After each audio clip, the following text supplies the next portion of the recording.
Hello everyone, I am सिमरन त्यागी और आज हम इस वीडियो में पढ़ने वाले हैं जो हमारा फाइलम निमेथेलमेंथीज का एक जीव है एस्केरिस ल्यूम्ब्रिकोइडिस, उसके बारे में, उसकी मॉर्फोलॉजी एंड रिप्रोडक्शन, जो कि हमारी जूलॉजी के 5th सेमेस्टर की फर्स्ट बुक का सिलेबस है। तो चलिए शुरू करते हैं।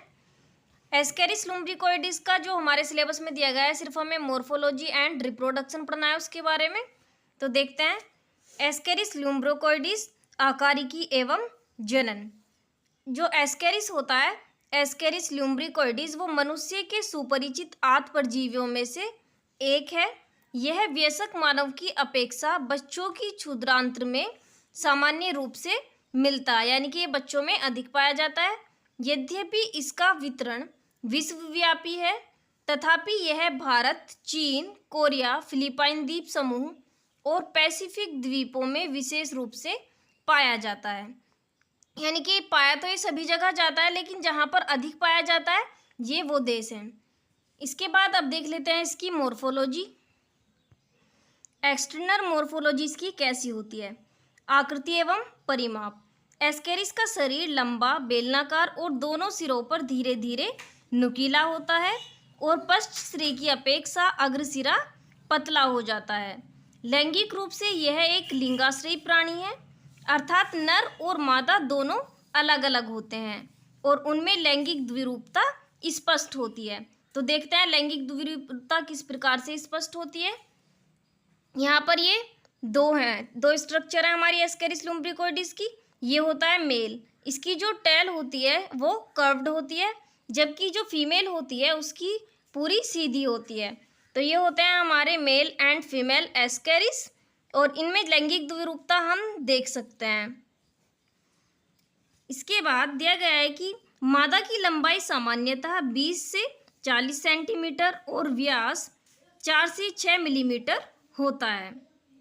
इसकी पूंछ सीधी होती है। इसके अलावा नर प्राणी अपेक्षाकृत छोटा, लगभग 20 सेंटीमीटर लंबा और 2 से 4 मिलीमीटर व्यास का होता है।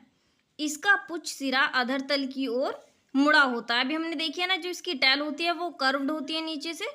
इनका अब देख लेते हैं हम कलरेशन, यानी कि इनका रंग कैसा होता है। ताजे निर्देशों का रंग हल्का पीला या फिर गुलाबी होता है और इसकी शरीर भित्ति अर्ध पारदर्शी होने से इसके कुछ आंतरिक अंग बाहर से दिखाई देते हैं। ओके, अनुदैर्ध्य जो इसमें बीच में रेखाएं पाई जाती हैं, ठीक है, ये लेटरल लाइन आपको दिख रही होगी।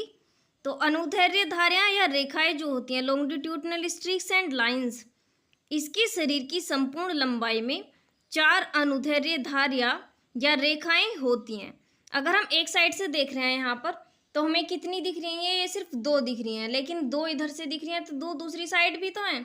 तो ये 4 रेखाएं होती हैं, जिनमें से एक मध्य पृष्ठीय या एक मध्य अधरीय, ठीक है, और 2 दाईं बाईं पार्श्वीय होती हैं। इतना समझ आया। अब हमने इसके बारे में, इसकी मॉर्फोलॉजी जान लिया, ठीक है, इसके बेसिक कैरेक्टर्स जान लिया थोड़े से इनका कि कहाँ पाया जाता है। तो इसके बाद हम लिखेंगे इसका क्लासिफिकेशन। एग्जाम में अगर हम क्लासिफिकेशन लिखते हैं तो क्या होता है कि थोड़ा सा नोटबुक भी हमारी भर जाती है, थोड़ा क्वेश्चन लॉन्ग हो जाता है, और ये जरूरी भी होता है हमें क्लासिफिकेशन लिखना किसी भी जीव का। सो फाइलम होता है इसका निमेटोडा, क्लास होती है फेजमिडिया, ऑर्डर होता है एस्केरिडी एंड सब ऑर्डर होता है इसका एस्केरिनी, फैमिली एस्केरिडी, और जीनस होता है इसका एस्केरिस, स्पीसीज होती है ल्यूम्ब्रिकोइडिस, फैमिली होती है एस्केरिडीज। ओके, तो अब इसका देख लेते हैं हम। जो स्ट्रक्चर पढ़ रहे थे वही अग्रिम छोर, यानी कि एंटीरियर एंड जो होता है इसका अगला सिरा गोलीय होता है, जिसके अग्रतल पर 3 चौड़े ओष्ठों से सुरक्षित एक त्रिभुजाकार मुख होता है। आपने अभी स्ट्रक्चर में देखा होगा। तो ऊपर क्या होता है? लिप्ड होते हैं। उसके बाद जो पश्च छोर होता है, यानी पोजिटेरियर एंड, वो कैसा होता है कि एस्केरिस के शरीर के पश्च या पुच्छ छोर को देखने मात्र से ही इसकी लैंगिक द्विरूपता का स्पष्ट ज्ञान हो जाता है। मादा एस्केरिस का पश्च छोर सीधा और नर का अधरतल की ओर मुड़ा होता है। नर एस्केरिस में गुदा के स्थान पर अवस्कर होता है। डायग्राम में देख सकते हैं। पाचन तथा जनन दोनों नलियां एक सम्मिलित अवस्कर छिद्र द्वारा बाहर खुलती हैं। कभी कभी दो काइटिनी कंटकित प्रवर्ध अवस्कर छिद्र से निकलते देखे जाते हैं, जो परिमाप में समान होते हैं। इन प्रवर्धों को पीनियल सूक या कंटक कहते हैं। मैथुन क्रिया में यह शुक्राणुओं को मादा की योनि में स्थानांतरित करने में सहायक होते हैं। नर एस्केरिस के पुच्छ सिरे की अधर सतह पर अनेक जनन पैपिली का होना उनकी विशेषता है। अवस्कर छिद्र में से आगे की ओर 50 जोड़ी गुदापूर्वी पैपिली और पीछे की ओर 5 जोड़ी गुदापश्च पैपिली होती हैं। इनमें पैपिली पाई जाती हैं। ओके।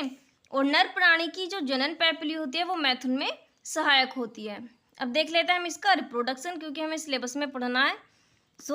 निषेचन की क्रिया मानव परपोषी की क्षुद्रांत्र के अंदर होती है, क्योंकि ये क्या है, मानव के परपोषी की क्षुद्रांत में ही पाए जाते हैं, जहाँ कृमि पूर्णावस्था में होते हैं।